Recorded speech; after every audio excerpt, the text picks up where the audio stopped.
A daily dose of practical wit and wisdom with a professional educator and trainer, Amazon best-selling author, United States Marine, television and radio host, Paul G. Markel. Each episode will focus on positive and productive ways to strengthen your mindset and help you improve your relationships, career goals, and overall well-being. Please welcome your host, Paul G. Markel.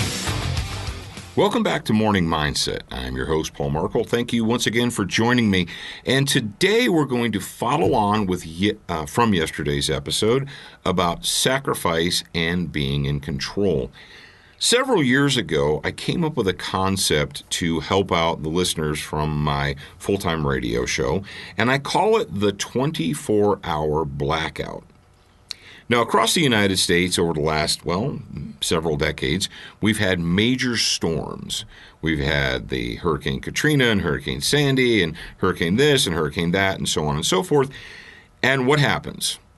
Generally, we have a lot of rain and storm and wind, but the main problem that people encounter is not so much flooding, although there has been flooding. It's not so much the wind damage or what have you. It's the lack of electricity.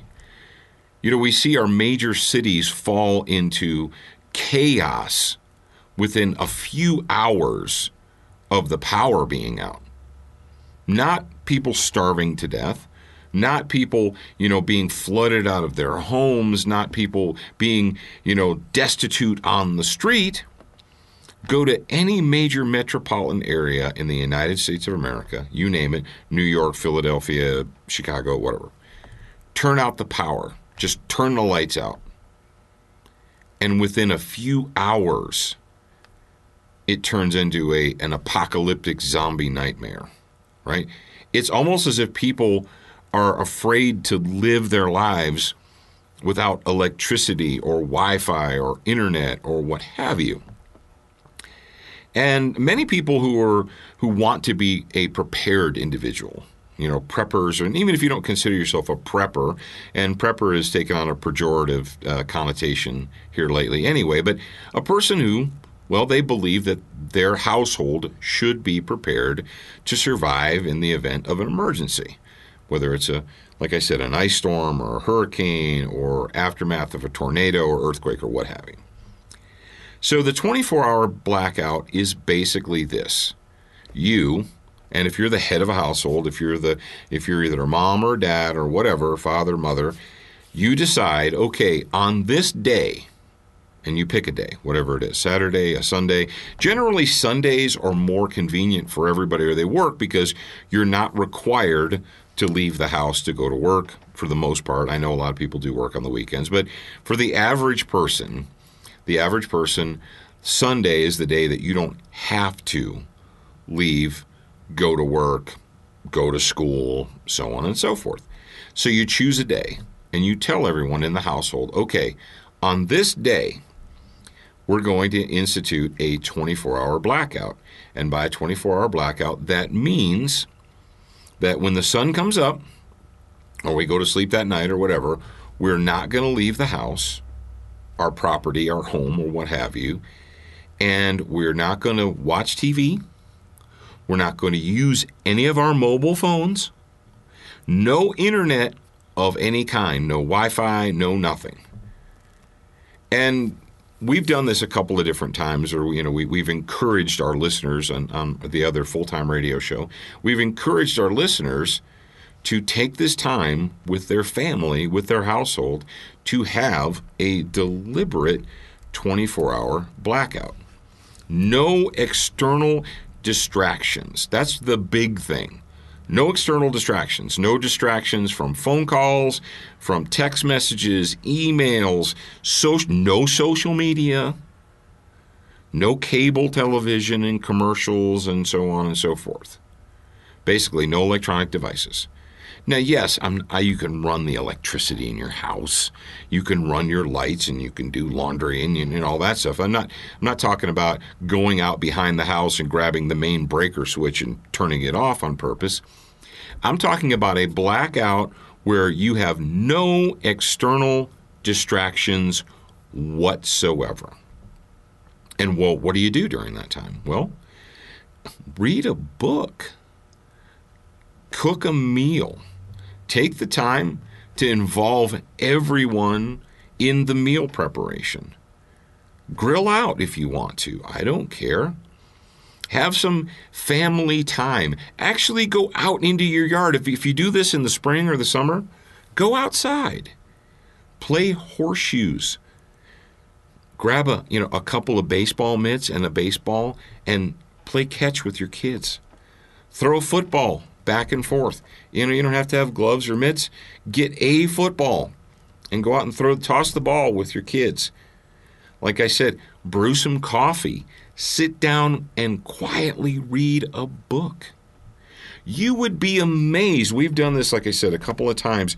You would be amazed when you come out at the other end how refreshing it is to be able to go one entire day without external distractions, without feeling this need. And we get this psychological need to check our email. We have this psychological need to check our messages, to look on Instagram or Facebook or whatever. We have this psychological need to just go turn the TV on. You don't necessarily even want to watch anything, but you have this need to go and turn the TV on. Leave it off. Now, we've actually had some people say, and this is sad to me, and I've had to kind of offer some corrective action. I've had adult men and women say, well, that's all cool, and I get the idea behind what you're saying there, Paul, but there's no way my kids are going to give up their laptops or their pads, iPads, or their phones. My kids won't. And I said, excuse me? Did you just say that as the father, the head of the household, that your children, yes, the people who you're in charge of, who you feed and house and clothe and give money to and so forth, did you just tell me that they won't? That you cannot make them give up their phones? Ladies and gentlemen, if you're living in a household where you as the adult human say things like, I can't make my kids give up their phones, you have a serious problem. And if your kids will not willingly, I'm not saying just wake up one morning and run through the house screaming, grabbing everyone's phones and throwing them into a lockbox. What I'm saying is that you should sit down at the dinner table with your family, everybody who lives in the house. Maybe Uncle Frank lives in the house, or maybe Grandma lives in the house with you, or whatever. Sit down on the table and say, okay, on this day, this is what we're going to do as a family. We're going to take the time to we're going to deliberately remove all external distractions, and we're going to focus on what is important. Now, maybe you live in an area that is prone to hurricanes or prone to ice storms or tornadoes just about everywhere in the world, there's some type of a natural disaster that you're prone to, whether it's wildfires or earthquakes or whatever. And maybe that would be a good time to go to your emergency cupboard and do some inventory. Maybe you could go to that cupboard and say, ooh, all these cans of soup and beans and stuff, they're all pretty old. Maybe we should rotate the stock.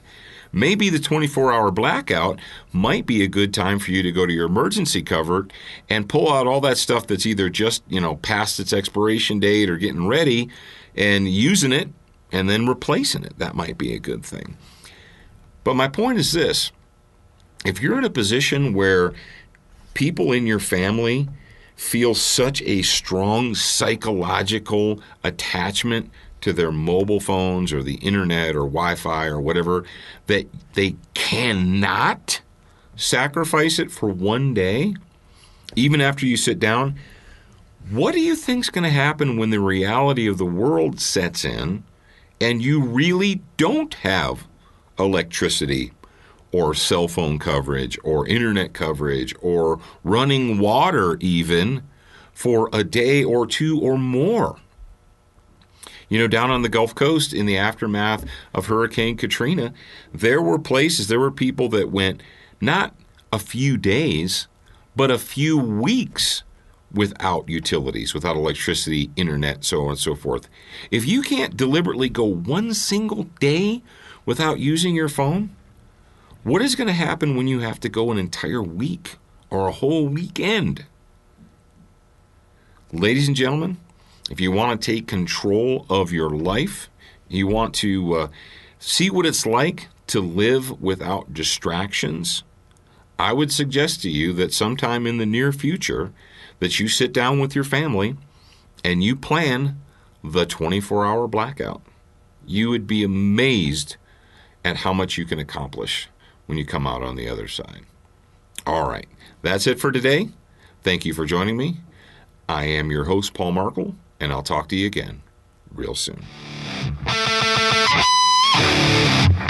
Thank you for spending time with us today. To get show notes, submit a topic request, and for more from your host, Paul G. Markel, visit morningmindsetpodcast.com. That's morningmindsetpodcast.com. Please leave a review for this podcast on your favorite podcast player. We appreciate your time and effort, and we look forward to reading your honest feedback.